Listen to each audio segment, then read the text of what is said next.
Hello everybody, welcome back to another episode of the Access Blockbusters pod. Welcome back to episode number 42 of the Access Blockbusters pod. Thank you so much for taking some time out of your day to listen here as we talk about all different kinds of things. There have been so many fun things that have happened in the past week with movies, television shows, trailers, reviews, all these different things that I am so excited to talk to you guys about and talk with you guys about in the comments below as we continue the discussion after the podcast episode is over. Guys, it's as always, I feel like I've been saying this for the past few weeks now. It's been an eventful week and there's a lot to talk about here.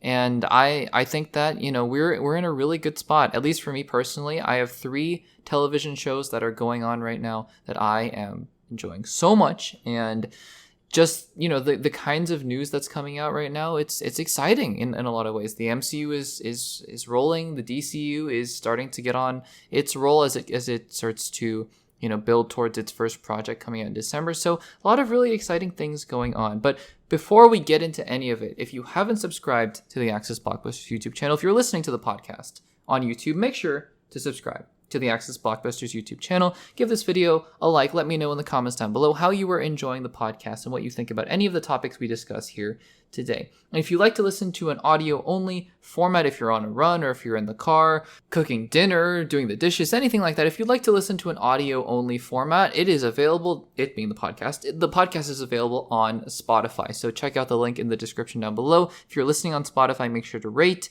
and give this podcast a listen there as well. Guys, we have a lot to talk about here today. Thunderbolts, Supergirl, Agatha, Rings of Power, all these things, all these amazing things. So let's get into it right now. So it feels like there's been a lot of DCU news lately after quite a while, actually, where there was really not a whole lot to talk about with the DCU. Then we started to get our first look at Superman, looking at the set photos, and, it wasn't news, but we got our first trailer for Creature Commando. So we were getting some updates on the DCU. But lately, it feels like they've been coming a lot more often. And most importantly, actually, they've been coming in the form of casting news. So we have another bit of casting news to discuss, and we'll talk about the actor, we'll talk about the role that he's playing in the film that he's going to appear in, but more so than that, because this isn't just a channel that only does breaking news and just reports the news. I want to talk about the fact that this is breaking news, and hopefully by the time you hear this is still recent news, but more so than that, I also want to talk about a couple implications that this has for the DCU. So first of all, just talking about the news itself, Supergirl, Woman of Tomorrow is going to be the second film in the DCU. It's going to be starring Millie Alcock, who is from House of the Dragon. She's going to be playing Supergirl, which is exciting.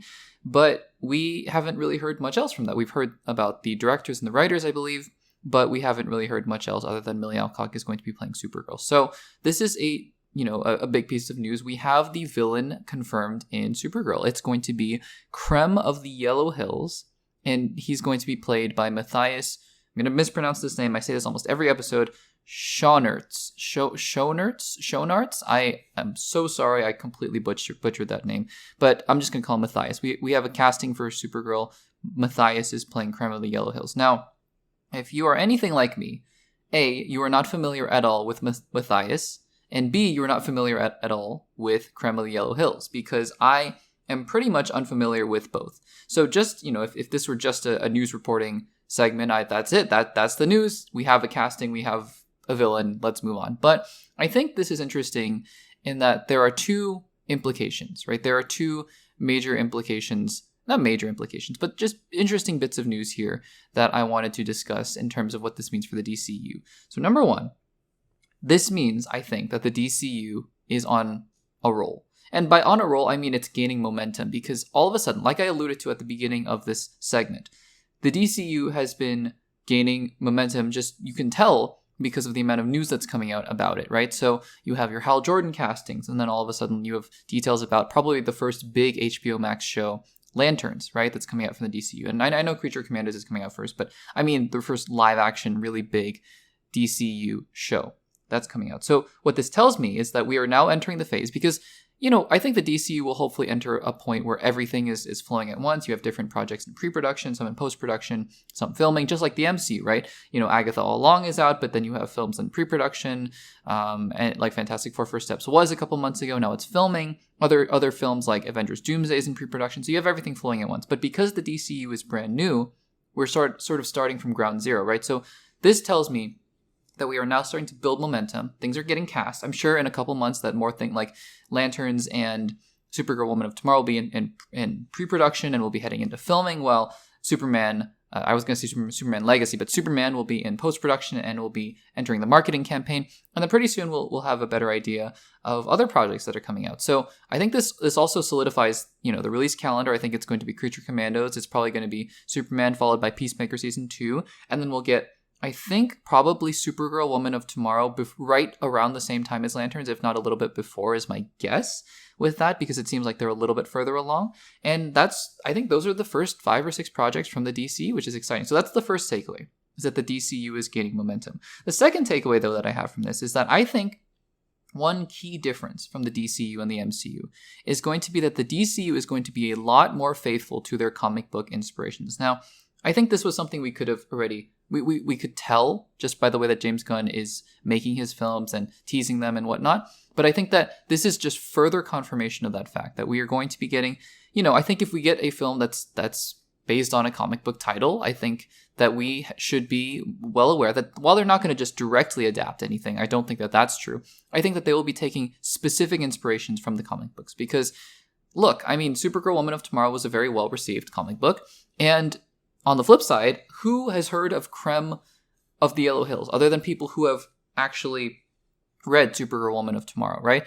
I think I haven't heard of him as a villain. I did some research and he's done some pretty terrible things in that comic book, but he's not a very well-known villain.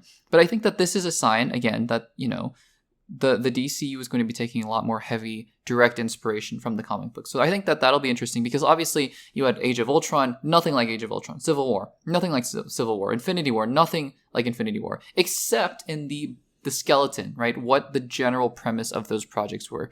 And I think that is, that's going to be interesting, right? And other MCU films like Spider-Man Homecoming and Far From Home and No Way Home, there's no basis for those in the comic books other than the characters and the general abilities and plot lines, general things that happen in those films. So I think this will be something to watch for in the DCU. If you're a comic book fan, I think that's exciting, and we'll have to see where we go from here. But what do you guys think of the casting, and what do you guys think of my thoughts on the implications of this for the DCU? Let me know in the comments down below. All right, let's talk about Green Lantern one last time, shall we? And by one last time, I'm sure there'll be another breaking story that comes out about Lanterns in the next week. And I say that, in jest, because I never get sick and tired of talking about these things, but it feels like every single podcast episode, there's been something new in the saga of Lanterns, the HBO Max show that's coming out in the DCU. And it's going to be starring, I guess the characters that are going to be involved are Hal Jordan and Jon Stewart at the very least, which is exciting because it's going to be our very first team up of Lanterns. It's going to be our first live action look at Green Lanterns, really. Not counting the Snyder Cut or anything, but really since Ryan Reynolds' Green Lanterns. And I think everyone, including Ryan Reynolds himself, knows how that turned out. So it's been a bit of a saga, right? A couple weeks ago, we were alerted to news that Josh Brolin had been offered the role of Hal Jordan. And that made a lot of people kind of, I don't want to say upset, but it wasn't what people were expecting. And along with that report, they said, other actors that were in contention were Matthew McConaughey and Ewan McGregor. So that was just that was a rumored report. It didn't have the substantiation of a big Hollywood news site. Well, fast forward to a week later, and right on cue, the Hollywood Reporter corroborates this report, and they say that Josh Brolin has actually turned down the role of Hal Jordan as the Green Lantern, which is really interesting because I think that we were kind of waiting to see, is this a real report? Like, are they actually going in that direction? And while Josh Brolin eventually passed on the role of Green Lantern, they also confirmed in that report that Matthew McConaughey was not going to be playing Hal Jordan. They also confirmed in that report that they were looking for an older, more veteran Green Lantern and Hal Jordan to be mentoring the younger Jon Stewart. Now, that again, has been a little bit controversial amongst the fans. I know a lot of people in the comment section and a lot of people online are saying that this is a terrible idea. Why would you make, Hal Jordan the older Green Lantern? He's always been younger in the comics, etc., etc. Me personally, as somebody who is always ready and willing to see what a filmmaker and what a studio has to offer, I'm willing to I'm willing to see what changes they make as long as they're for the better of the story. And if the story is really good, and it seems like it's really good, I mean, they have a lot of really talented show writers and people in the film industry on this project, then I have no reason to believe it's not going to be an amazing show. So we'll have to see what they do here. Again, I understand why it's a little controversial, but I personally am on board with whatever they have to do, especially considering the fact that it's so far in the future anyways. It's not coming out for at least a couple years, that we'll just have to wait and see. We don't even have a trailer, concepts, or anything like that. Well, now to continue and maybe even conclude the saga of the Hal Jordan casting, we officially, because DC itself has not announced this or confirmed this as of the time of this recording, but we officially have our casting for Hal Jordan, and it is Kyle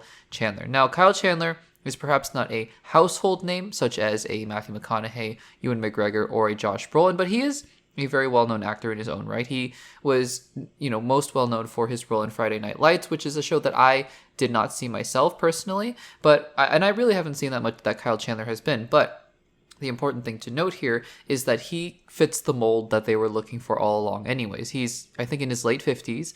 He has that same kind of, I think, stature and the same kind of ability to play a character that is in the more veteran, gruff kind of age and tone of a character that you want in the DCU. So I think for me, we're not going to dwell on this topic too much because I think, I'm excited to see what Kyle Chandler can bring to Green Lantern.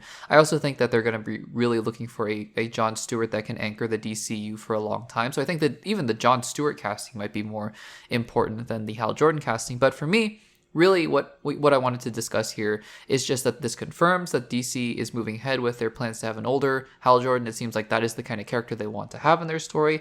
What that story is, nobody knows. Nobody knows. But I think it would behoove us all to just take a moment and say, this isn't a show that's coming out for a couple years at least. And let's just all enjoy, we can all have our opinions about what this casting might mean, and that's totally valid and totally fine.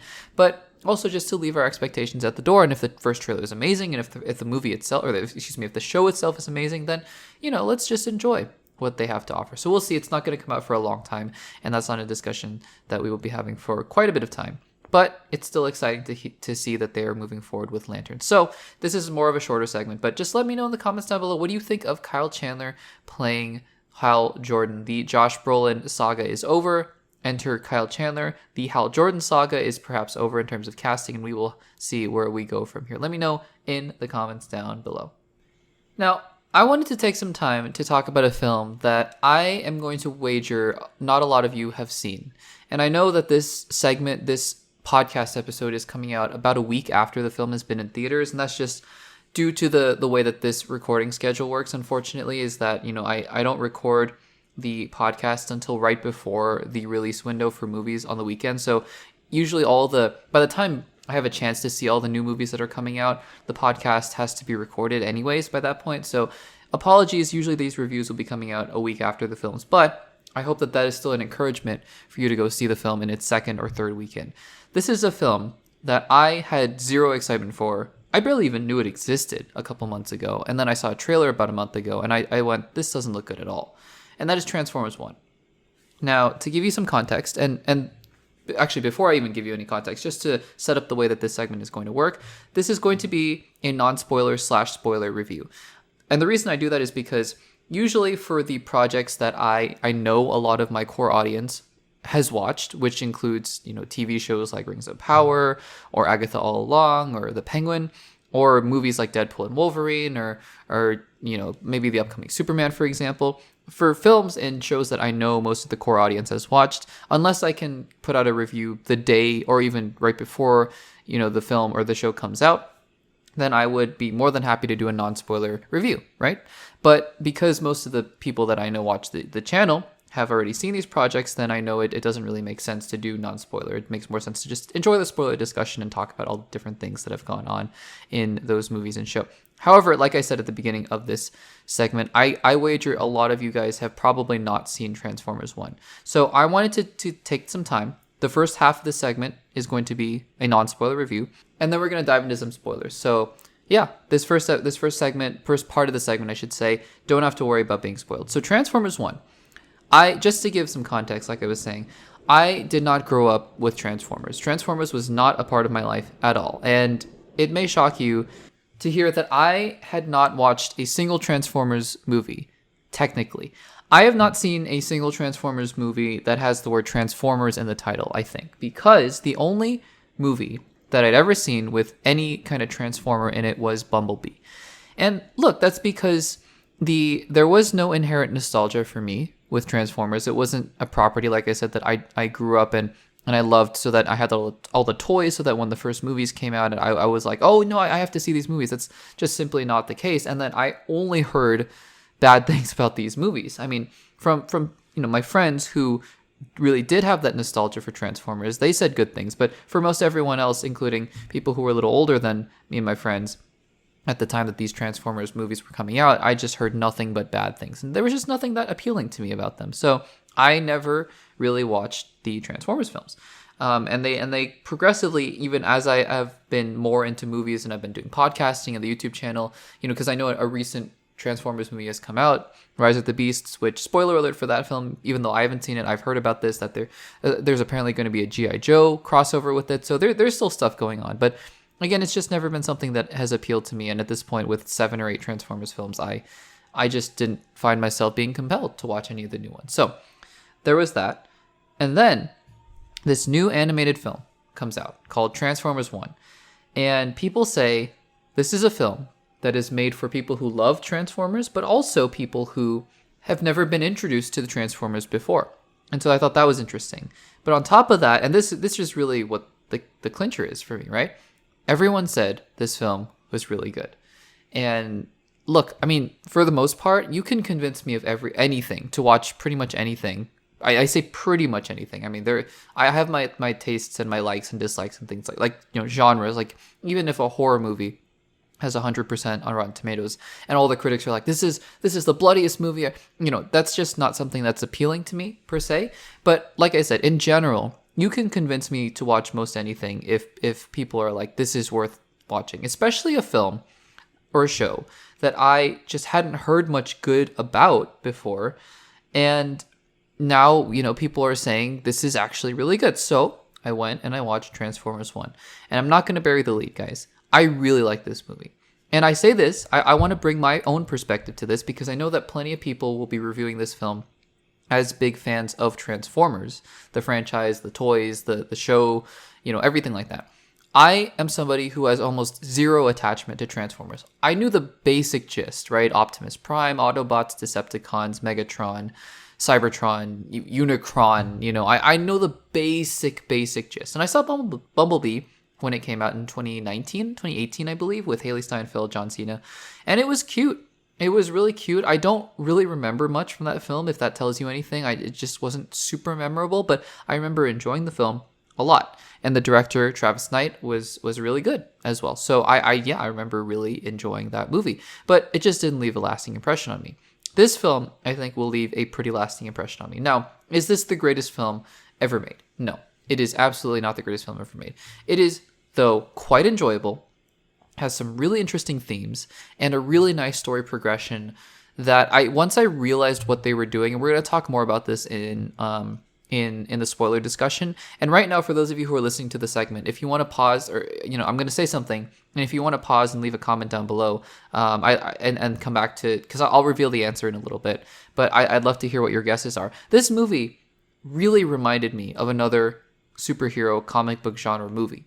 This film, once that clicked in my head in the middle of this, when I was watching Transformers 1, I was like, oh, there's a pretty clear parallel to me between a superhero movie and Transformers 1. And once that clicked, I was like, oh, I get it. This makes sense to me. And I want you, if you're listening to the segment, leave a comment down below and let me know if you got it right, because I'll reveal that in the spoiler discussion. But what I will say is the voice cast is a little unconventional, right? Because, I'd seen clips, I'd heard clips. Peter Cullen as Optimus Prime. I mean, that's about as iconic as you get. None of the other Transformers I really knew the voices of, because Bumblebee didn't really talk and whatever. So to have Chris Hemsworth, of all people, voicing Optimus Prime, or Orion Pax as he's called in this film, I was like, I don't know about that. And I will say that he does a fine job towards the beginning. I think towards the end, as his character progresses and grows and matures, he really steps into the deeper parts of his voice a little bit more, if that makes sense. It'll make sense if you see the film. He steps into that leadership role, and he becomes a little closer actually to the Peter Cullen voice than I actually thought he was capable of. So I thought that was really cool. At the beginning, he's supposed to be playing a more younger, rash version of Optimus Prime, Orion Pax, and sort of the hothead kind of character. And I think that he does a fine job with that, although it is clear to me throughout the majority of the film that he is really just trying to cover up his Australian accent as best as he can. And sometimes it's effective, and sometimes it's really obvious. But that's just me. Scarlett Johansson as Elita, I think, was good. I think that she did what she was there to do. I think Keegan-Michael Key as Bumblebee, which is just a really interesting casting. But, once you see the film, it just kind of works in an interesting way. And again, this is me not having any particular one attachment to a version of these characters. So I don't know. Maybe this is sacrilegious that they act like this or they look like this. I don't know. You'll have to let me know in the comments down below. I'd be really curious to hear from those of you who are huge Transformers fans what you thought about all these different decisions that went into the production and the design and the making of this movie. I'd love to hear that. And finally, you had Brian Tyree Henry, who voices D16, who, minor spoiler, I'm assuming most of you know this already, but minor spoiler, becomes Megatron. Spoiler alert over. Okay. So anyways, yeah, I mean, I think that the voice cast for what they were given to do, and there are other voices, like Steve Buscemi's in there, I think, a little bit. John Hamm plays another character, and they're all really good. I think that they lend themselves to this fun, stylized version of this world. Like I mentioned before, the world is encapsulating enough that I think there's so much there for people who are fans of Transformers, but also for someone like me, being introduced to this world, not a problem. I mean, I totally understood what a lot of these things were going on, and it made total sense to me as the movie was going along. There are plot devices, and there are things that are kind of hit you over the head with, but I assume that that's just part of the lore. And because I was enjoying the movie, it made sense to me, and I just bought it. I think in a movie where I'm not enjoying it as much, I was like, well, that's just silly. That's a MacGuffin, and that doesn't make sense. But for a movie like this, especially with one particular plot device, I was like, well, it's kind of silly. But I imagine that this is a big part of the Transformers lore and Transformers canon that I was like, it's fine. Like, I'll buy it, and so there is that. I talked about the story a little bit. The story has a really interesting progression because it really places the focus on the characters, especially the relationship between Orion Pax and D16. I think that is a really intentional move, and it's a very good one because I think that this film, quite interestingly and surprisingly, hinges on the characters. You would think that in an animated film about Transformers, it would be about action and it would be about saving the world and whatnot, and it's about those things in a certain sense and to a certain extent. But I think that having the film focus so primarily on Orion Pax and D16 is such a rewarding thing to watch because their relationship is the core of the film. There are other things that are going on. It's not a simple film. I mean, it's not it's not Inception or Interstellar or anything like that, but it has a lot of other things that it wants to say and a lot of other things that it wants to do. And I really think it handled all of those things quite well. Speaking of action, though, there's a lot of good action in here. I mean, it's a Transformers film. There's a lot of good transforming that goes on. And I heard a reviewer say this film is actually quite brutal. And I thought, how can it be brutal? It's a kid's film. I mean, it's not a kid's film, but it's a film that it should be kid friendly, I should say. And I think he's right. I think they get away with that because it's robots and it's robot parts and it's wires and gears and whatnot being destroyed. But if you replace what happens to a lot of, I'll say, I'll say to some characters, and you can extrapolate on that if you want. I'm not saying that as to be a spoiler. I mean, like, could be a minor character, could be cannon fodder, could be a major character. I'm just saying what happens to some characters or some entities on screen.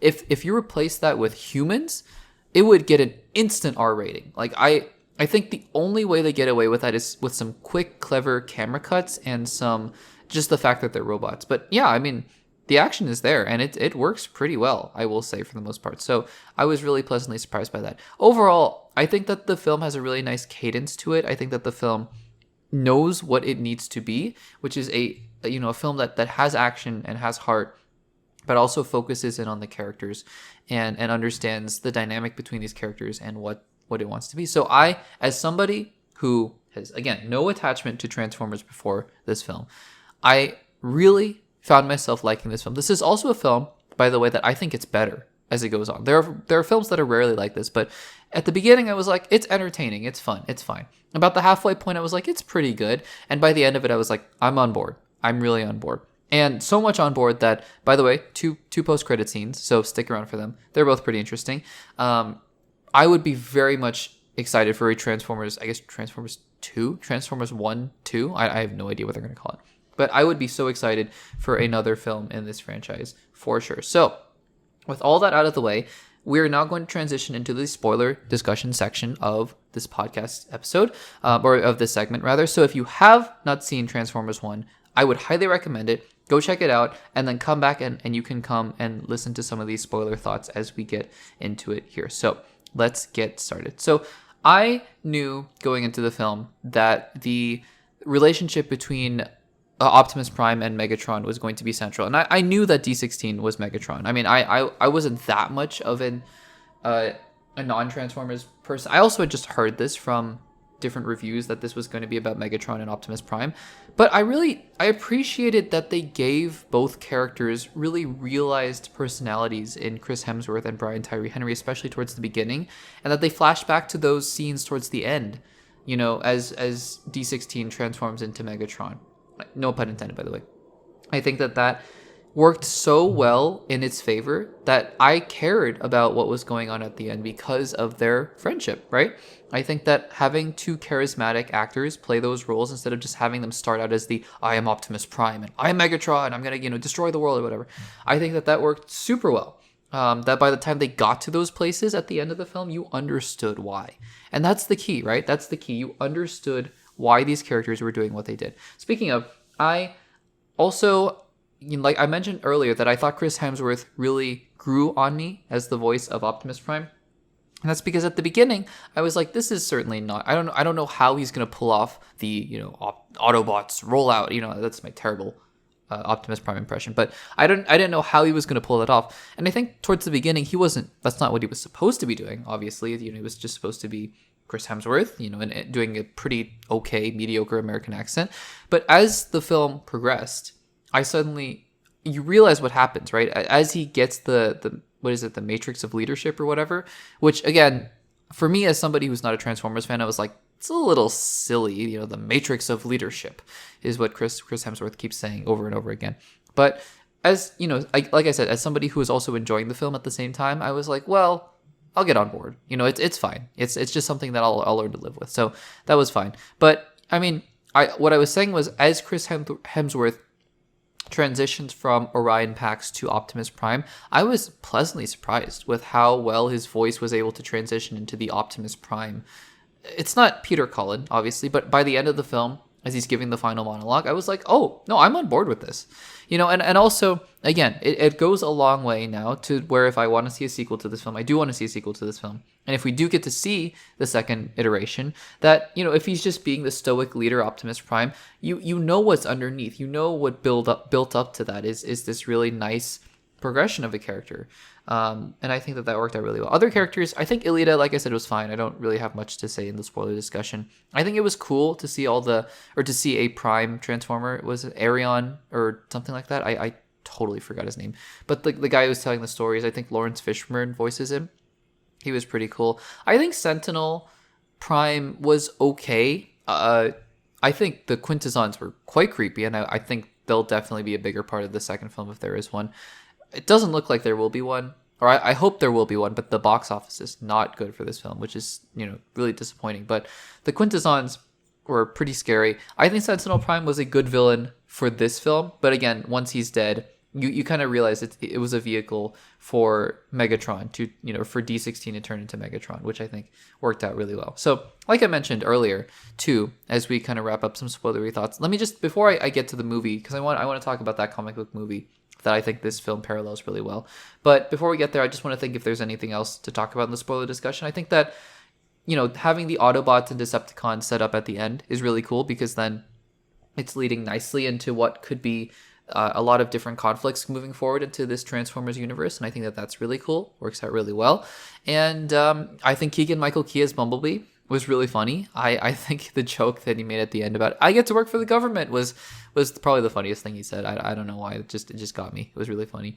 And the one thing I will say, and perhaps for those of you who are big in Transformers lore, you'll be able to tell me in the comments why this is.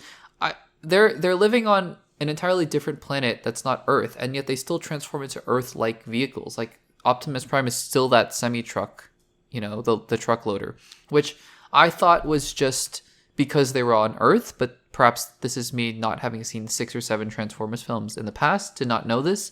So you'll have to let me know in the comments down below if you know the answer to this. But anyways, to wrap up the spoiler thoughts about Transformers 1, as I was watching the film, like I mentioned before in the non-spoiler section, there was suddenly a realization that I had that this film parallels another film really well. And I think that that's a compliment, actually.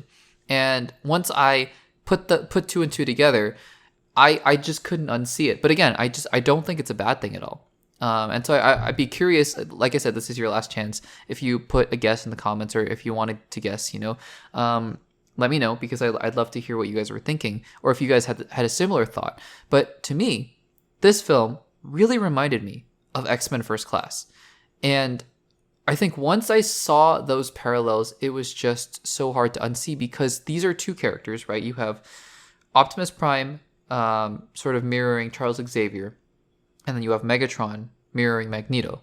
And I think that these are 2 characters who are coming at the same issue in a different way, right? And one character is more pained and has more anger in him. That's the Magneto Megatron character.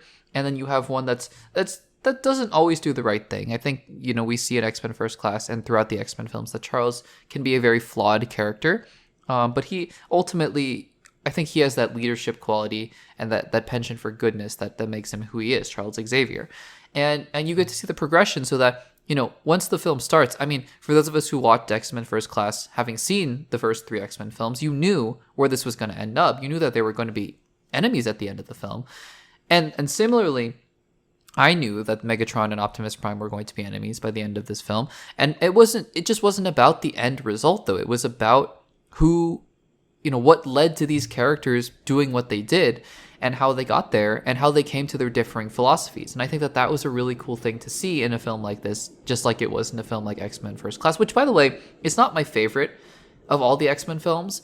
But it is a really solid film, because it just was able to build up the dynamic between a young Professor X and a young Magneto, Charles Xavier, and Eric Lenscher, James McAvoy, Michael Fassbender. And I think in a similar way, now that if I watch another film in this universe with these characters, when, Optimus Prime and Megatron are fighting, it's going to make a lot more sense, because I understand where they're coming from. And I think that's a really good thing. So I am very excited if for the prospect of a sequel. I don't think it's going to happen just based on the box office, which is a real shame. This is a good film. I was also thinking about Teenage Mutant Ninja Turtles Mutant Mayhem as a kind of parallel. I saw that a year ago, and I was like, maybe it's similar.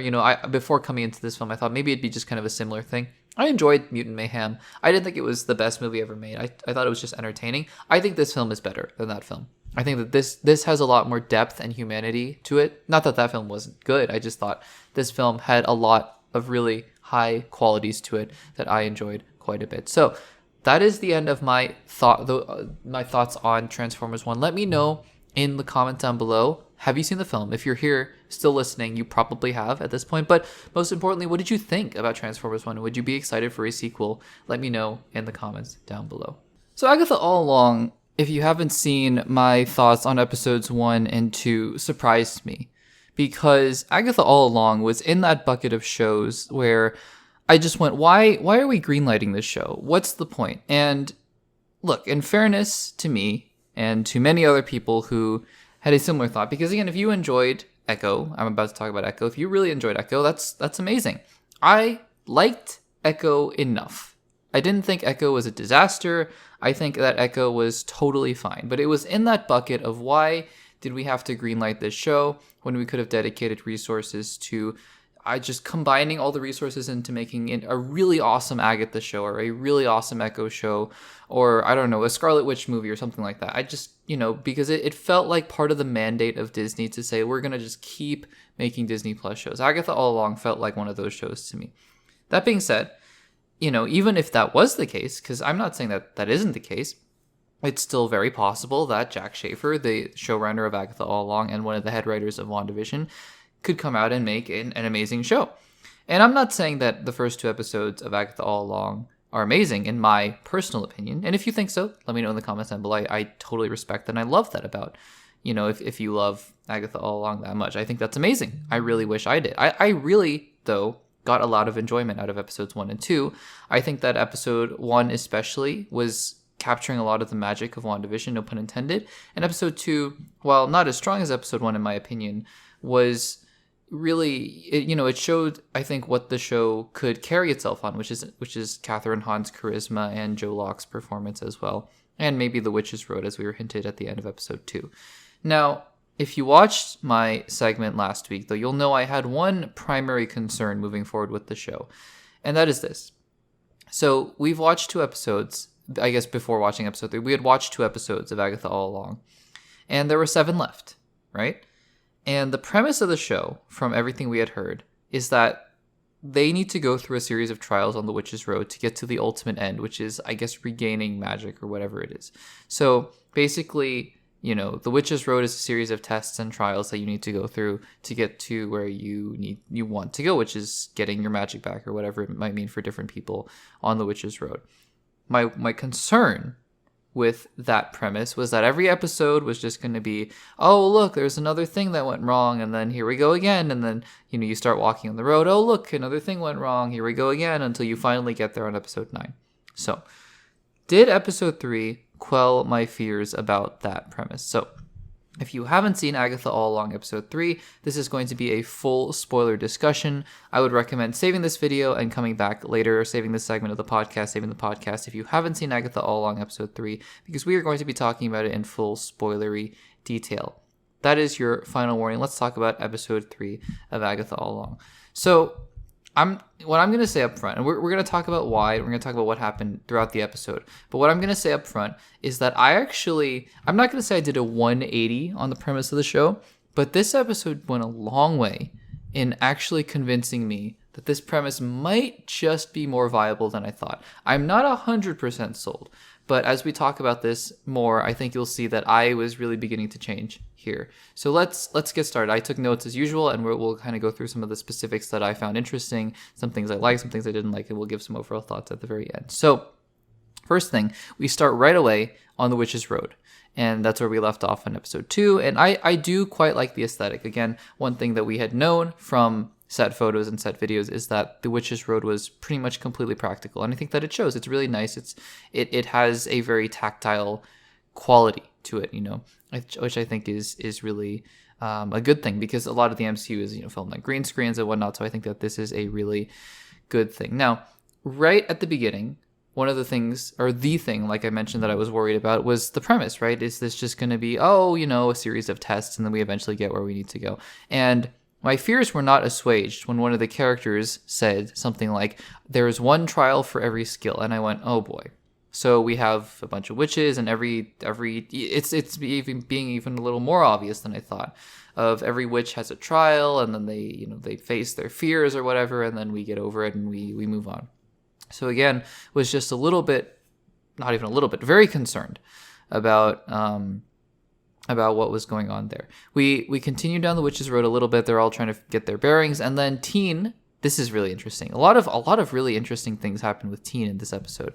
But Teen, once again, tries to reveal who he is, And it turns out it's not just Agatha who can't figure out who he is, but rather all the witches. So is it a sigil, is what they said, that was put on him, where it's only witches, which is interesting. Maybe Mrs. Hart or Sharon Davis, maybe that's why, spoiler alert, they killed her at the end of this episode, because maybe she could have heard. She was not there, I don't think, when he said his name, but she was off, being sucked into the woods by some crazy quicksand mud or whatever. But I wonder if she might have been able to tell who he was, and then maybe even she would not have been able to reveal that to the witches. But anyways, really interesting that it's not just Agatha, but rather all the rest of the witches who are unable to tell who this teen character is. So I think that that's interesting. Then we have some hijinks with Mrs. Hart or Sharon Davis. I'm even confusing them, as Agatha does the entire series thus far. Rest in peace, Sharon Davis. You will be missed. Because one thing I will say about this is that, especially in this episode, I think that early on, there's a lot of exposition that's going on. Like, what is the Witch's Road? And, all these trials, each trial, different skill and whatnot. And I think Deborah Jo Rupp goes a long way. Her character goes a long way in just being a kind of a persona that doesn't want to be there and has no idea what's going on and is freaking out. And I think that adds a lot of levity. It adds some good comedy in there because, I think if it was just a bunch of witches taking themselves too seriously, then I think it might not have been as interesting as if we had, a human character who was like, I don't want to be here. Like, get me out of here, which is really funny, and it leads to some hijinks, but it's also relatable. I think that there is something to be said about having a character where the audience is kind of a proxy for seeing the world, right? And I think that that's really interesting. So anyways, they continue down the Witch's Road once they save Sharon Davis, and they see a house. And I think that, I was of two minds of this as we entered the house. I was like, oh boy, it's just going to be a trial. It's going to be a trial, and they're going to end up in the house, and they're going to escape the house, and they move on.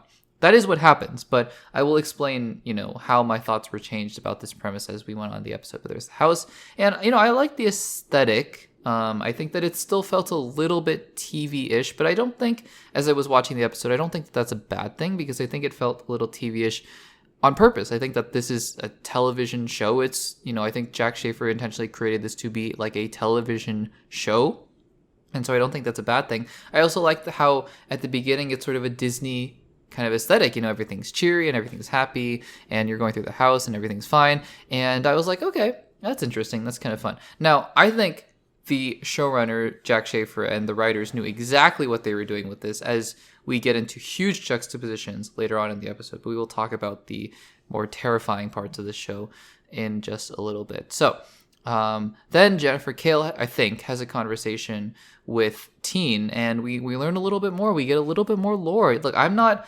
super big on theorizing because I just want to see what the show has in store, but I think it's interesting because, we get a mention of the fact that Agatha allegedly sold her own child, traded her own child for the Darkhold, and we get hints of that later in Agatha's hallucination. So I think that's probably true, that she traded her son Nicholas Scratch for the Darkhold, which is a crazy thing to do. And I'm sure we'll get some more backstory on that. And we get our first MCU mention of Mephisto, who I'm sure will probably make it, if there's ever a show that he's going to make an appearance in, it would be this one, even though I'm pretty sure he's going to appear in Ironheart. If that show ever comes out, I'm pretty sure he's going to appear in Ironheart. So, but if there was ever a show where he would first appear, it's here, right? I know we were all theorizing back in 2021, is Mephisto behind all this or whatever? And ever since then, it's just been a running gag that every show is, it's Mephisto is the big villain. But we actually get our first mention of Mephisto here in the MCU, and I think it's appropriate. I think that, if there ever was going to be a show that had Mephisto in it, it would probably be this one. So I think there's that. So now we get a little bit more interesting lore about Teen here, where I think Jennifer Kale says, I doubt she'd even recognize her own son, even if he showed up at her doorstep. Really interesting, because this is either the most obvious foreshadowing ever that this kid, Teen, is her son, or is somehow a part of her son, either repossessed or reanimated or something like that. Who knows? Maybe Billy Kaplan is Agatha's son, in some reincarnated form, or this is a giant red herring. I'm not sure which of the two, but I think that what is clear to me by this little conversation that happens here is that Teen has something to do with her son.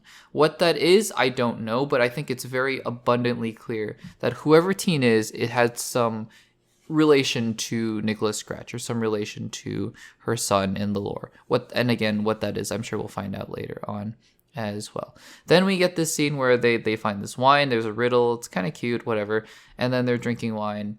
And I think one of the things that's interesting that stood out to me is that they keep being paranoid about Teen not drinking the wine when they make Sharon Davis drink the wine. I'm not sure. Maybe it's just because they're still wary of Teen because they don't know who he is. And there's, they all talk about the mystery of Teen, before they get into the house. But I don't know. That's interesting. So anyways, they drink the wine. It turns out to be poison. And then they all start swelling up, which I thought was pretty creepy. I thought that was terrifying until they started to turn it into a little bit of a comedy bit. And I was like, okay, well, you had me there, because one of the things, if you had watched my predictions video, or my expectations video rather, expectations segment on the podcast a few weeks ago about what I was hoping for from Agatha all along, you'll know that I wanted a distinct tone, right? I wanted a tone that felt different from anything else that we had gotten in the MCU. And I was like, look, I'm not a horror fan at all. I think horror is probably one of my least favorite genres. But if you're gonna do something different, do horror, right? And so when their faces started to swell up, and then it started to be played off as a joke, I was like, that's lame. Like, this is just MCU 101. Like, it's just, we're taking something that could be serious or could be scary or something to that effect, and then it's turning into a joke. Although I will admit, the joke where Agatha says, "I think she looks fantastic," was funny. It got a chuckle out of me, but I was a little bit disappointed because it was just kind of diving into the MCU comedy. So there is that. Then we start getting into the creepy, because now they're starting to brew this potion, which again I think is a little bit corny. Like, we have to brew a potion, we have a potion master, and whatever. I was like, okay, whatever.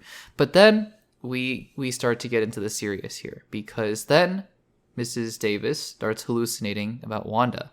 And that's terrifying, because if you remember who this character was in WandaVision, remember episode 1 when they were having dinner and her husband was choking and she was just saying, "Stop it, oh, stop it." And that was probably one of the scariest scenes in WandaVision. Just really terrifying scene of what Wanda could do. So her having hallucinations of Wanda immediately elicited a kind of visceral reaction from me. I was like, oh my goodness, that's terrifying. I can totally imagine what she's seeing right now. And then, we have all these other characters trying to get the ingredients as they were able, as they're facing their own hallucinations. And it was at about this point when I suddenly started to realize, okay, so each episode feels very television-esque, because it feels like it's self-contained. And on the one hand, it's been entertaining thus far, although it's certainly not been the deepest bit of television I've ever seen, or it's not been my favorite episode of television ever. But on the other hand, it feels more intentionally television than filler, if that makes sense. For example, and I might get a lot of pushback from this, but a show that I think is good, I enjoy it, but I don't love it a lot like other people do, is The Mandalorian, because I think The Mandalorian has a lot of filler episodes. Whereas I think here there's delicate balance between having serialized storytelling where each episode is self-contained enough where you can watch it, but then also pay attention to a full storyline, versus filler episodes. I think, for example, The Mandalorian, because The Mandalorian for the most part it has a story arc, right, that it wants to tell, and yet it spends time with frog eggs or whatever. And I think that just didn't feel appropriate in that show, in my personal opinion. In this show, I'm beginning to realize now that this is intentionally trying to go for more of a TV vibe, in the sense that each episode is self-contained enough, right, so that you can kind of understand it, and hijinks ensues. But we're starting to learn more about each character. And at this point, I was a little bit torn, because again, I was like, well, it was straying a little bit more into the comedy realm, and I don't know if I love that or not. But I guess we'll go with it because it was a little bit entertaining. But then here's what sold me on this episode, and here's what sells me on the premise that they're taking this thing more seriously than just an MCU quip fest. Like, it's not like She-Hulk, for example, which was it had that same premise, right? It was a very serialized show. Each episode had a distinct story that was going on there. It was trying to go for the sitcom format, but it felt like MCU-ified in the most bland sense, if that makes sense.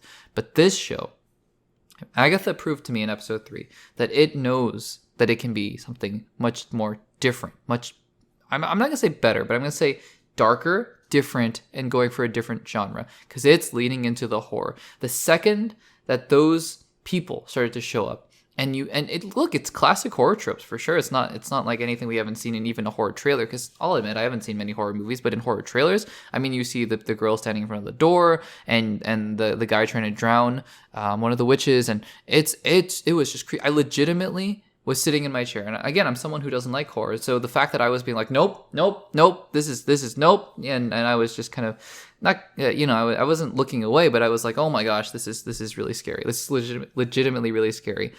And the whole time I was saying, this is really scary. I hate horror. I hate this. I hate this. I hate this. But it's good. It's good.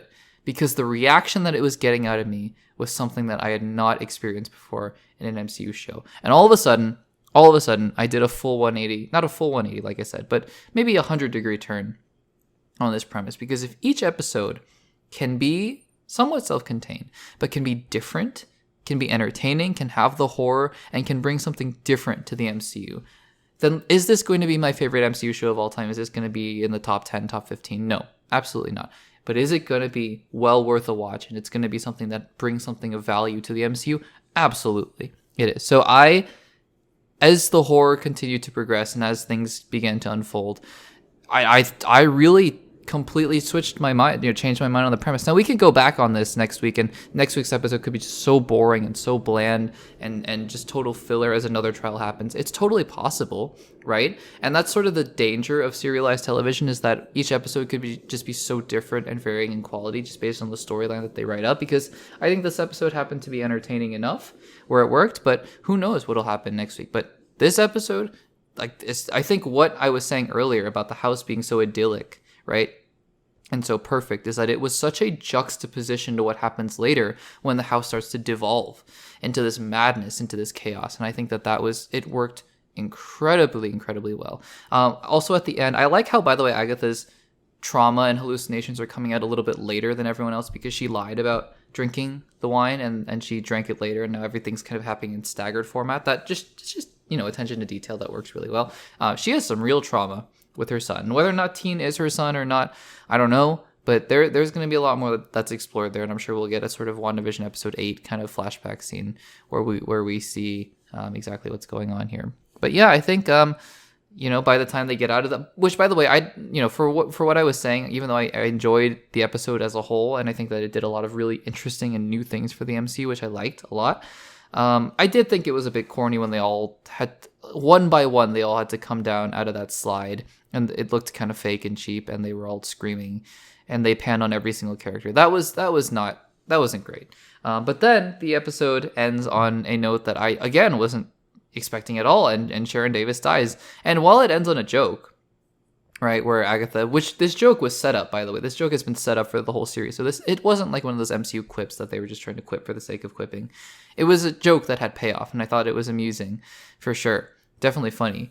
But I think that joke also was clever in that it didn't diminish from the shock. I wasn't expecting it. I thought, oh, they're gonna revive her and they're gonna move. No, she's dead. I think. Maybe she's not dead. Maybe she gets possessed next episode. I don't know. But it seems like she's very much dead.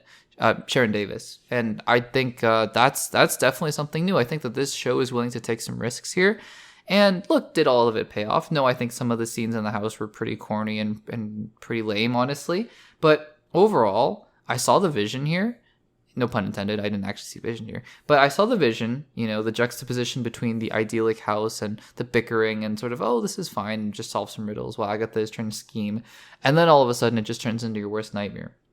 And I don't know how much of this I could take if every single episode just follows this formula. I'm hoping they switch it up and do some new interesting things with the horror genre. But if they have a handle on how this could be a different kind of MCU show, I'm on board. Honestly, I'm on board. I think that this is one exception where I go, other than sitcoms, right? Where I'm like, no, you can make self-contained episodes. I think the premise will get a little bit old and tired the more that we go. It's like, okay, we're on trial number 5 and we've done the same thing over and over, just in a different setting. I think that'll get a little bit old, but for the time being, I think I'm on board. I couldn't believe I was saying this by the end of the episode, because I was the one who was saying, I don't know what I'm going to do with myself if every episode is a different trial from the Witch's Road. But if every episode is as entertaining as this, for the most part, I think I'm on board, guys. This isn't, again, certainly as a whole, Agatha All Along is not even close to my favorite MCU anything. But I think if we maintain this level of entertaining and this kind of horror vibe, I think it's definitely going to be on the good side of the MCU shows for sure. And I'm looking forward to seeing next episode. I really am, because it's entertaining. It really is. So what did you guys think of Agatha All Along episode 3? Did you like it? Did you not like it? Did you enjoy the premise? What did you think of all the hijinks that ensued in the horror aspects? Maybe I'm just a wimp and maybe this is lame horror for you guys. I don't know. Let me know in the comments down below what you thought about Agatha All Along episode 3. All right, let's talk about Rings of Power season 2. So this season, it's kind of hard to believe because it feels like we had only just recently watched the pilot. And I suppose that because they had released the first 3 episodes at once, it was a shorter time ago. They did 1 through 3 and then 4, 5, 6, and 7. So it's only really been 5 weeks, I suppose. But it's flown by. The season is over next week, and I'm sure that the finale, we'll have a lot to talk about when the finale comes around. But this is going to be a full spoiler discussion for episode 7 of the Rings of Power. If you have not seen episode 7, just make sure to save the video for later, save the podcast for later, save the segment for later, watch episode 7, and then come back and we can have a discussion about it after that point. So this is your final warning. We are going to be going to full spoilers about episode 7 of the Rings of Power. Now, before I do that, I wanted to address something really quickly. I want to make this very brief because I want to spend the entire time talking about Rings of Power episode 7, and there's so much to talk about here.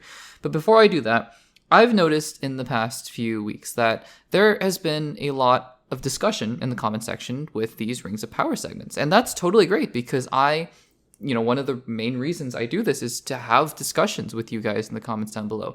And that absolutely, 100%, 1000% includes disagreements. It is just my opinion.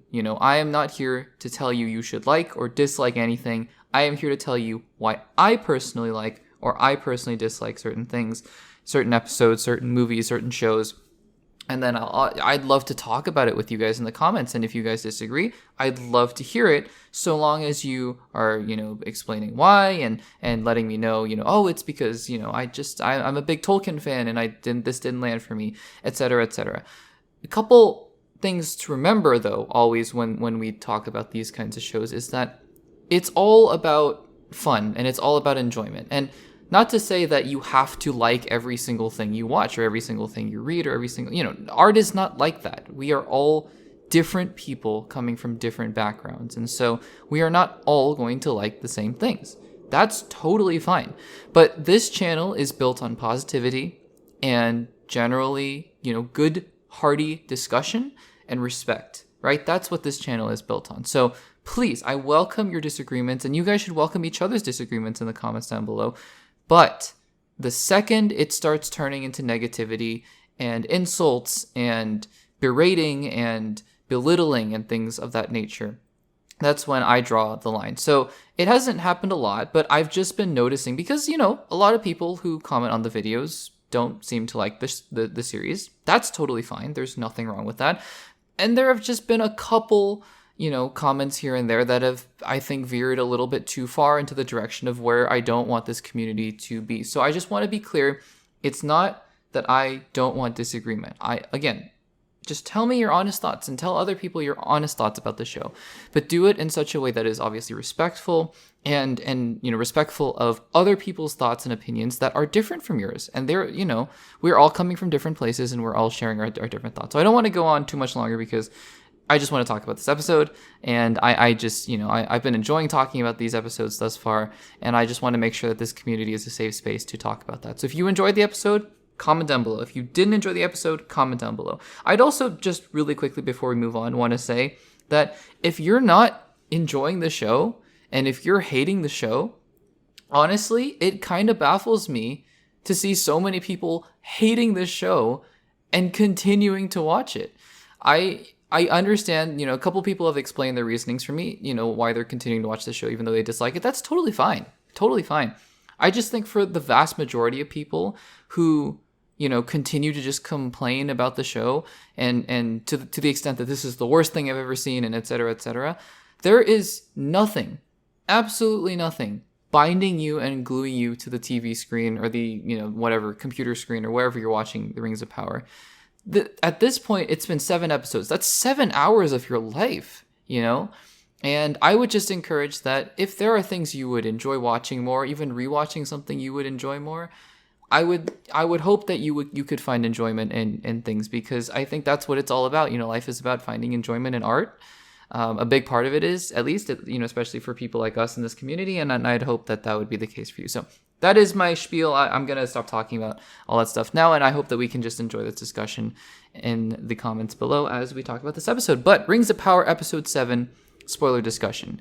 And, part of the reason I bring this up is because I have a very strong opinion about this episode. And so I want to preface this by saying, again, this is just my opinion, and absolutely not trying to persuade you of anything, just want to explain how I feel. But that being said, I think this episode is nearly flawless. I know that a lot of people are going to disagree with me. That's totally fine. I think this episode has one, I'm not going to say little thing, because it happens and it's a big thing, and I disliked when it happened. But this episode in its totality, it's almost an hour long, had one thing that lasted 20 seconds that I didn't like. And the rest of the episode, I was floored by this episode. And I keep saying, I feel like I'm tempted to keep saying, what was it, episode 5? This is the best one yet. Episode 1 was the best one yet when it came out, and I think episode 5 was the best one when it came out. Episode 6 was good, really, really good, just continuing to build that momentum. But I can't say that this isn't the best episode yet. This has to be the best episode yet, which makes me think, am I just going to keep saying this with episode 8 coming out, the finale? Because I was so incredibly impressed with this episode. And if every single episode was like this, was of this caliber, this would have been on par with some of the greater shows that I've seen over the last couple of years. All that being said, for those of you who have been following along with my spoiler discussions of the Rings of Power, you'll know that I didn't love episodes 2 and 3, and I really didn't like episode 4. So the show, for the most part, has not maintained that consistency. But I mean, if you take the start that it had in episode 1, and then you start to feel that momentum building with episode 5, 6, 7, and now we're going into 8, I can't believe this is the same team that made season 1, because it is a night and day difference. So as always, I wrote some notes down. We're going to go through them here in through the episode, and then we will be talking about my overall thoughts again at the very end. So we pick up here with Celebrimbor, and I have to say the actor who's playing Celebrimbor, and I can't remember his name off the top of my head, unfortunately, but the actor who's playing him, I realized this just as this episode was beginning, and I wasn't even, thinking, I was thinking about this at the beginning, because by the end of the episode, even more so, I was thinking this. But we've gone this entire season, I think, without giving Celebrimbor his due. And the actor who's playing him deserves a lot more praise than I think we've been giving him, because the actor has had to do a lot of heavy lifting in the series, and he's done a really good job. I believe his determination in forging the rings. I believe his guilt later on. I believe his struggle, with temptation. And I think that I think that this actor has quietly had to do a lot of the heavy lifting in this show, especially, opposite Charlie Vickers, who plays Sauron, and what a menacing, crazy presence he is. I think Sauron, he's giving a lot of villains recently in sci-fi, fantasy, comic book, pop culture, you name it. He's giving a lot of these villains a run for their money. He's been amazing. And his manipulation and illusions, the mouse, we'll get to the mouse a little bit later, but, seeing the mouse earlier, and then later on Celebrimbor realizes what's going on. It is just so sinister and so heartbreaking to watch a man, suffer in this way. I was wondering at the beginning of the episode, as we're watching Celebrimbor forge the 9 rings for men, how his workshop hadn't been destroyed, and then I think we get a better picture of that later on. So, as I write these notes, I write down questions that I have, and then as I'm talking through them in the rewatch, or the recap and the rewatch, the spoiler discussion, I find myself realizing that there were answers to these questions. A lot of them were very intentionally placed as foreshadowing. Speaking of Sauron, he continues to be such an interesting character. So he goes, and talks to Celebrimbor, and he goes outside and he says, "Yep, Celebrimbor is losing his mind," and that's incredibly devious. It's, as always, it's incredibly devious, and he, this seed that's planted is something that pays off a little bit later with one of the most horrific moments in television that I've seen in a long, long time. So there is that. We also get to see a little bit of Arondir. He's just hanging around and ready to enter the battle. And I actually, before he died, seemingly, I thought that what they were doing with this character was actually quite interesting. And then he met his end. I'm jumping around a little bit here, but let's keep going chronologically.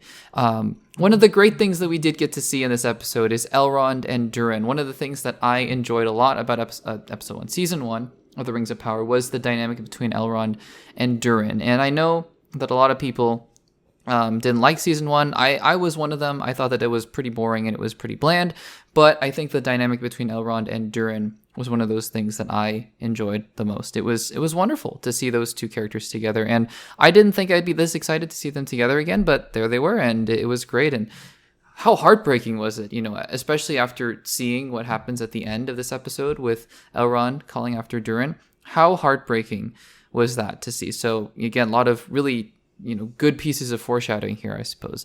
This episode it's focused, right? It has that same level of focus that the previous 2 episodes and episode 1 had. And I love that. The stakes are so clear. There's a battle raging on between, there's orcs and elves, and the stakes here are really clear. Anyways, back in Eregion, we have the scene where Celebrimbor realizes what's going on. I love this because the way that he realizes is with the mouse. I don't know if Sauron missed this or what, because it feels like an obvious thing he could have taken out of his illusion, but the fact that the mouse is making loops and the candles, the wax is not going down, and Celebrimbor realizes he's been in a prison this entire time. And that's just, what a haunting scene when he realizes that he's been trapped. And once the illusion fades away, just seeing his face disheveled and him going outside and watching Eregion burn. It's crazy. And just on top of that, I had many of these moments in this episode where I said something out loud. I was like, oh my goodness, oh my, those kinds of moments. And this was one of them where he tips over the vial of mithril. We think it's mithril, and it's Sauron's blood. And that's just terrifying. That's one of maybe 5 moments I have highlighted here where I really just sat back in my chair and my mouth was wide open. My jaw was on the floor. It was terrifying. I want to say, and you can go back on tape and listen to this, that I have, and that, by the way, I always say this, that's the great thing about having a YouTube channel, is that if you make predictions and they happen to be right, and I don't know if this one's right yet, but I think we're getting to the point where it is, then it's on record. But I think that what I said earlier was one of the reasons that I think the 9 rings are different is because they are infused, they're built differently, which is why I believe, at least, that when you have these 9 rings that are worn, that they turn the men into Nazgul. I don't know this. I haven't, read this in canon or anything like that. It was just a theory that I had because the Black Riders, obviously, in Lord of the Rings were a pretty big deal. And so that was my theory. And now I'm pretty sure this is a validation of that theory, that these rings were forged a little bit differently than the Elven and the Dwarvish rings. So there is that.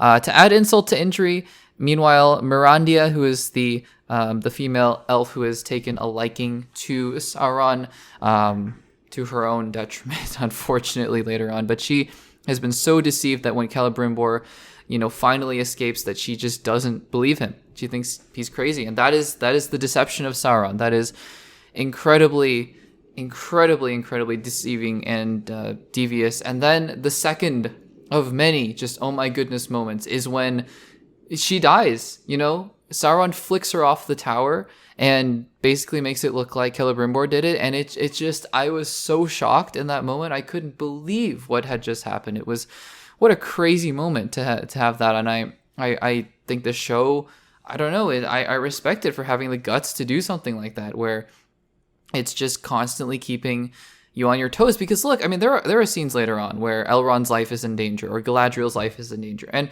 part of me goes, oh man, that's a bummer. Not because I want these characters to die, but because every time they get into a situation where something dangerous is about to happen to them, you just don't, I don't feel it, because I'm like, these characters are fine. They're fine. If they kill Elrond, if they stab Elrond, it's actually going to make me even more confused, because I'm going to be like, well, then this is a fake death, and that's lame, So yeah, I definitely, I think that it just keeps you on your toes when you have these characters who you don't know what's going to happen to them in the immediate future.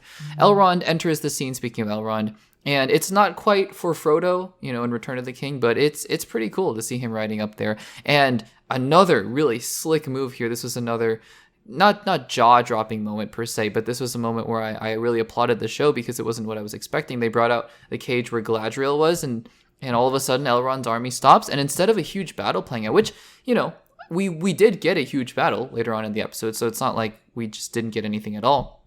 But instead of that, we were diverted a little bit to a diplomacy, quote-unquote diplomacy, negotiation scene, I should say. And I think that's a really clever way of playing that scene, where you think that it's going to be this huge battle and it's going to be, orcs and elves, but it's actually pivoting to this scene where Elrond and Elrond has to kind of bargain for his life because he has one of the rings, the Elvish rings.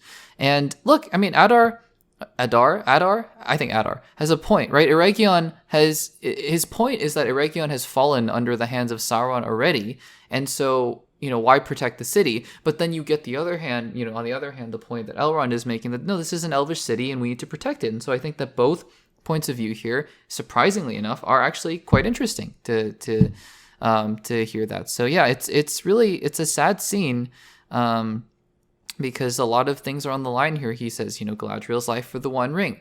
Now, we're going to take a break from all of my gushing about this episode, because like I said, I think this episode is almost flawless. I just could not believe how amazed I was by this episode. We're going to take a quick break, though, and talk about the one thing I did not like in this episode. You probably, if you had heard me say this at the beginning of this segment, you probably knew what it was. It was the kiss between Galadriel and Elrond. I get it in terms of the plot, whatever, that he was trying to give her the thing that she used to escape or whatever. That's fine. There were so many other ways that could have been done, and I just don't think that was warranted. It felt very, I don't know, I got instant flashbacks to the theater in 2019 when I watched Rise of Skywalker and saw Ben Solo and Rey kiss for the first time at the very end of the movie. It just didn't feel right somehow, and I'm just really not a big fan of this. So if they go anywhere with this subplot in in season 3 or whatever, I personally would not be a big fan. So I hope that this was just a one-off kind of thing, and then we can move on, because this was the one thing I did not like about this episode. So anyways, there is that. All right, let's move on. Let's get back to all the things that I really did enjoy. Now we do get the battle, and the battle it's brutal. I mean, we have Elrond flinging an orc with the catapult against the wall. It's just, oh my goodness, it's crazy what's going on here. A lot of really, really just, I don't know. I don't want to say incredible visuals, but visuals that are very inventive for sure. Actually, as I'm looking at my notes, I suppose there's one other thing that I didn't love, although this isn't, I won't put it at the same level of the Elrond Galadriel kiss, but this was just something silly. I think that the fact that Galadriel is now escaping the orc camp, and then she's wearing a hood, and I mean, eventually they recognize her, but she gets away with it for a long time. That just felt a little bit silly, but that's such a nitpick in comparison to all the things I loved about this episode that I just I didn't really care, honestly, at that point. So anyways, Galadriel escapes with the help of Arondir, who finally, what I wrote in my notes here is finally Arondir is joining the main storyline. I was really happy for him. I didn't love, the actor's performance necessarily, but I also think he was just not put in the right situations. And who even knows what happened to Theo and Isildur? Because obviously we need to go back to Isildur eventually, because Isildur is very important to the story of the One Ring. So it's not like we're ditching that storyline entirely, but I mean, this episode just cut out, once again, just like episode 5, cut out every single storyline that I had no interest in. I think the Gandalf storyline, it needs to get somewhere for me to be interested. I'm not disinterested, but I'm not enjoying it because it needs to get somewhere. But the Harfoot storyline, just miserable to me. I just can't stand it. The Theo Isildur storyline right now, miserable. Just can't really stand it. So, just by the fact that they're getting rid of these storylines and just being like, no, it's just Arondir for now, and we'll go with that. I don't know. Respect. I'm sure we'll get back to those storylines next episode, and I'm not going to be happy about it at that point. But I'm hoping it's more like an episode 6 situation where we did get back to those storylines, and yet there were so many other positive things in episode 6 that I enjoyed that overshadowed and overpowered all those things. So I think that is really, really cool. We get a scene here where Sauron is not manipulating, he's just basically enslaving Celebrimbor to work on these, he's shackled him to work on these rings. And he talks about how he himself was, I think, enslaved and tortured by Morgoth. And we get a little bit of a backstory here, which I think is interesting. I wonder if they're going to be building in some, not pity or perhaps sympathy in a sense towards Sauron. Not even sure if that's needed for a character like that. It's just he's crazy wicked and has done all these sorts of things to make himself a captivating character. But we'll see. A line here that I really liked from Celebrimbor as he's making these 9 rings is that you truly are the great deceiver. You can deceive even yourself, which I think hit home a little bit for Sauron. I think that's really, really interesting. Celebrimbor throwing them into the fire, that shot kind of Mount Doom-esque, right? A little bit of a throwback here. I think that's interesting. And then he cuts off his finger. And I hate these scenes. There are so many of these kinds of scenes where characters have to flee handcuffs and wriggle their way or cut something off. And I hate it. I can't stand it. One of the things about me is that I generally don't mind blood or violence or in action scenes and things like that. Generally, obviously I have a limit. Everyone has a limit in that regard. But I just cannot stand quote-unquote medical, is it violence or wounds or gore or things like that, like surgically removing things. There's a scene, this is such an aside, such a tangent, but just to paint a picture of why I dislike this scene so much, not disliked, but was so uncomfortable by this scene. Stranger Things, right, is there are a couple pretty gruesome things that happen in that show. It's not super, super gory or anything, but it's definitely horror adjacent for sure. But the one scene I have to cover my eyes for every single time, I just cannot watch it, is the scene in the finale of season 3 where Eleven has to take out the parasite from her leg. To this day, I have not seen it because the second that scene started for the first time, I could not watch it. So anyways, that's a huge aside. This scene reminded me of all those scenes, and I couldn't. It was terrible. And then Celebrimbor finds Galadriel, and he decides to stay in Eregion and hand off the 9 rings to Galadriel. So we'll see what happens there. Another fantastic line here is when Celebrimbor says, "It is not strength that overcomes darkness, but light." And then he goes on this little mini monologue about that. And I thought that was beautiful. I really did. I know I've said in previous recaps that previous spoiler discussions that some of the writing is pretty bad, but for the most part, each episode has a few really big, nuggets of gold in there. And I love that, I love finding these lines that just stick out to me and make me think a little bit. So yeah. And then we're really, knee deep into this final battle in this episode. I'm sure there'll be more of a battle in the next episode as well. And it's not Helm's Deep. It's not Return of the King, but it's really good. And I was just finding myself enjoying it so much. And then, we have Sauron as he is destroying everything. And that final scene was, it was another one of those moments that my jaw was on the floor when Sauron did what he did to those elvish guards. And it was, I just could not believe it. He's on another level of terrifying right now. And I can't believe how captivated I am by this character and by this show. As the episode wraps up, Gil-galad shows up, which is cool, the Elven King. And it looks like all hope is lost because Elrond's, he's looking for Durin, who is trying to summon the army, but then his father is turning on his own, turning on the dwarves, which is crazy. It's a lot of crazy things going on here, but they all make sense in terms of the story. And Arondir, he dies, which is crazy because I also thought his his inclusion into the main storyline was something that had a lot of potential. But I also understand the gravity of the situation of having a character like that die in this episode. And, he might come back, but I looked like he was dead in this episode. And then finally, the last jaw-dropping moment here is when Adar gets the ring. This wasn't surprising necessarily. You saw it coming as soon as he walked up to Elrond, but still it's just one of those moments where, oh my goodness, what could happen in the next episode as Adar probably faces off against Sauron with the ring, probably dies. Sauron, I would imagine the 9 rings remain out of his grasp for a little while. And I think one of the really cool parallels too is that the entire Lord of the Rings trilogy, he is searching for that one ring, right? And I can totally imagine it here where he's lost these 9 rings and he's searching, he's hunting, and it's sort of in line with Sauron as a character. So guys, I know that a lot of people don't like this show. Totally fine. But I have been loving a lot of the episodes so far. I haven't been a huge fan of a couple of them, for sure. I've mentioned that at the beginning.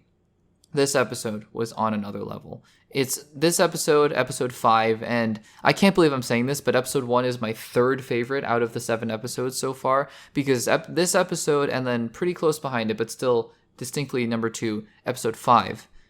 It's just unbelievable what this show can do when it is focused on the things that make this show compelling, which is good writing, Sauron, good characters, crazy, captivating storylines, and all these different plot threads coming together to form just an amazing story that is centered around Sauron and his manipulation and his quest for power. It is unbelievable what they've been able to do in the second season. And the season finale, it could disappoint me for sure, but I am so looking forward to it.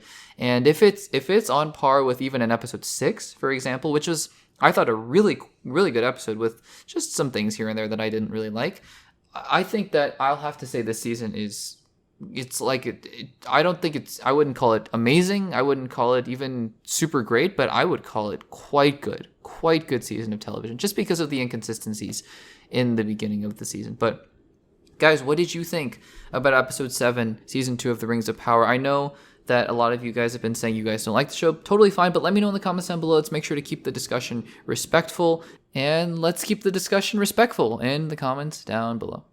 Alright, so in addition to Agatha all along, we have some other MCU news to talk about. Crazy, I know. Let's talk about the Thunderbolts trailer. So there are 2 sides to this coin that I wanted to discuss today within the Thunderbolts trailer. That's a tongue twister. The Thunderbolts trailer. The Thunderbolts trailer. Anyways, there are 2 sides to this coin that I want to discuss. Number 1 is the optics around it. The optics and the marketing strategy around this trailer, because I have a couple thoughts about that. So we'll start out with that.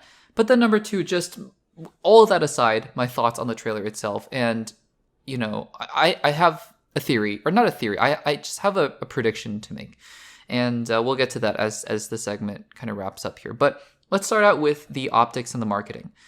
You'll notice, and this is what I noticed before I even clicked on the trailer, because I always look just out of curiosity. I watched the trailer, and the first thing I noticed is it's 3 minutes and 25 seconds, I believe. That is, for any length of trailer, a long trailer. I don't even mean a first trailer, because usually what studios will do is they'll release a teaser trailer, and that trailer could even be a minute long. Some teaser trailers are 50 seconds. Usually, though, if you're releasing a teaser trailer, especially for Marvel, I think they've usually done, minute 50, maybe 2 minutes is usually their teaser trailer. For their second and third trailers, and usually these days, they don't even do third trailers. Those trailers have been about 2.5, maybe 2 minutes and 40 seconds long.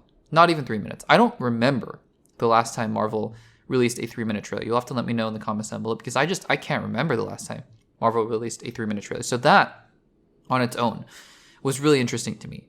They released a whole 3 minutes of footage for this film before it came out. And you may not think 3 minutes is a lot, but when your film is 2 hours, 120 minutes, that's 3 out of 120 minutes, right?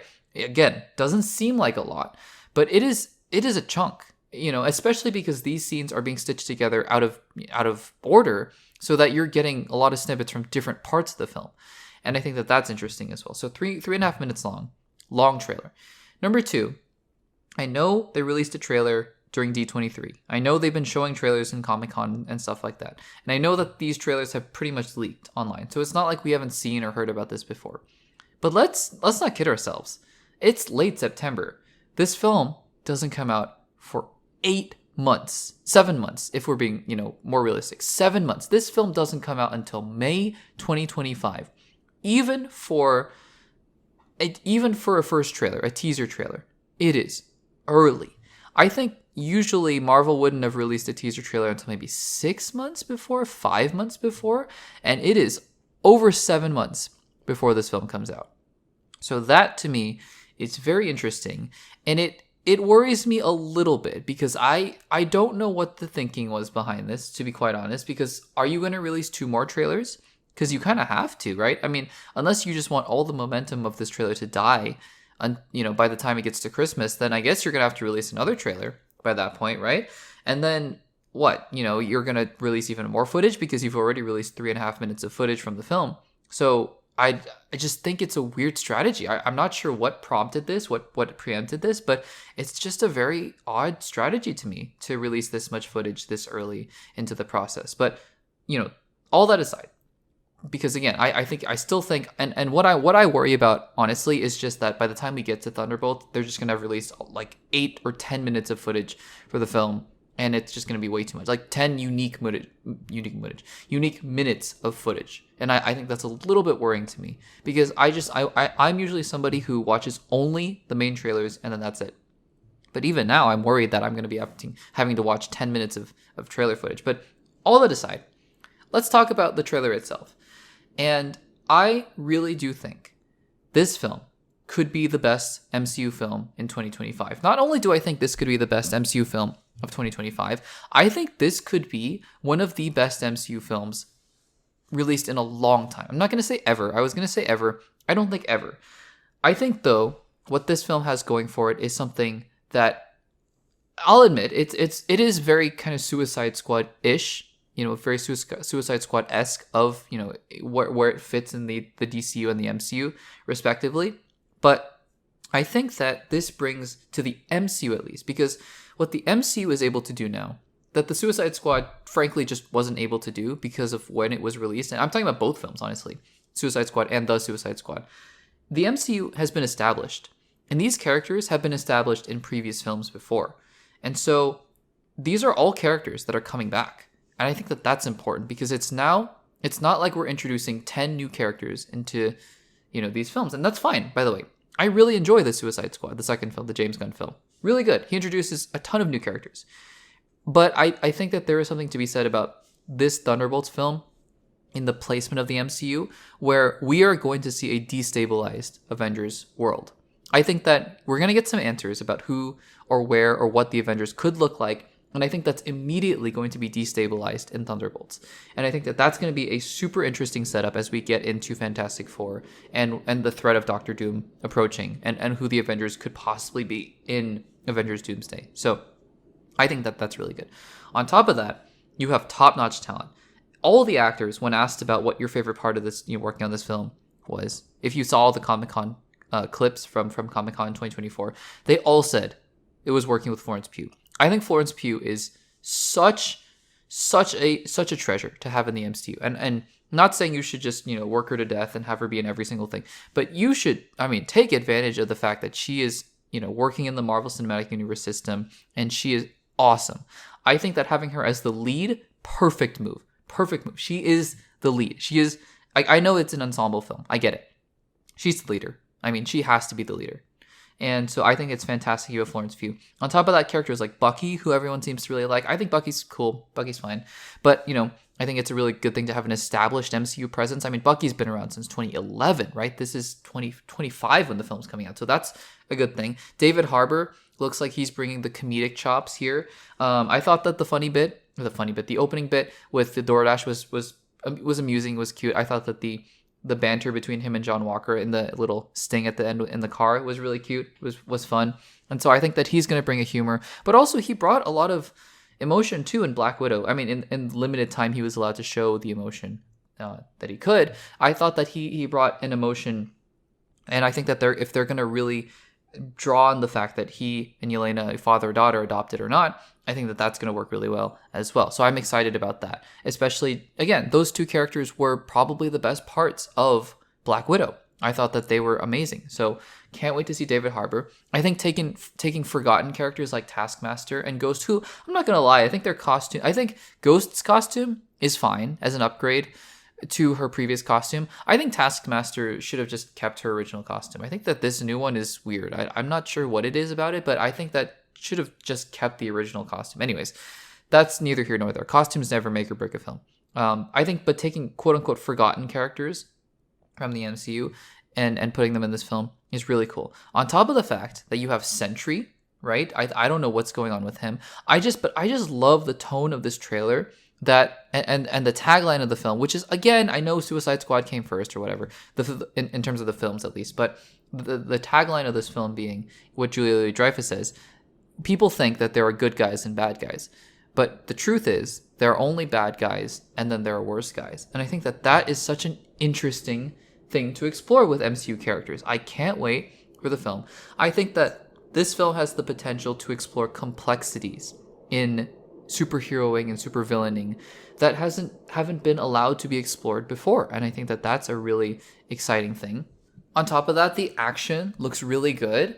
I am captivated as an audience member by the actors, the charisma that they're portraying on the screen. And I think the dynamic is going to be amazing. I think the story is super interesting. Black Ops kind of team in the MCU. I suspect that while I am looking forward to Captain America Brave New World quite a bit, I think it will be a very good return to the more grounded Winter Soldier-esque kind of action. Even though how much of that can you really get with Captain America against Red Hulk on Tiamat, the Eternal, or the Celestial? I don't know. And I'm very much looking forward to Fantastic Four First Steps because Matt Shakman killed it with the retro kind of vibe in WandaVision, and he's going to do it again with Fantastic Four, which is really exciting. Also probably going to introduce Doctor Doom.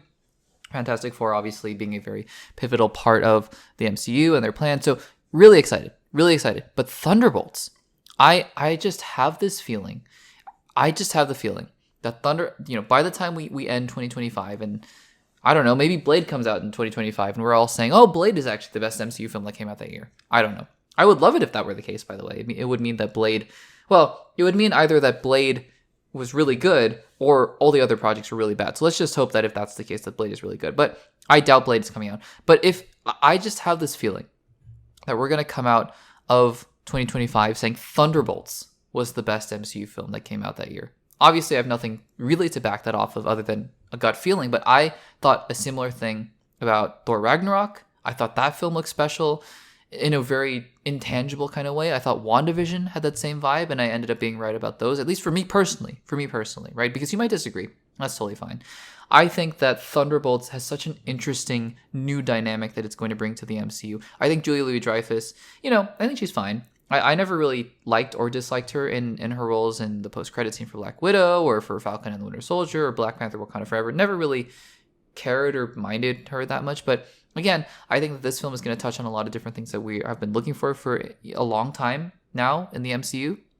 Ever since Endgame, I think there's going to be connectivity, obviously. It's an ensemble cast, which is really exciting.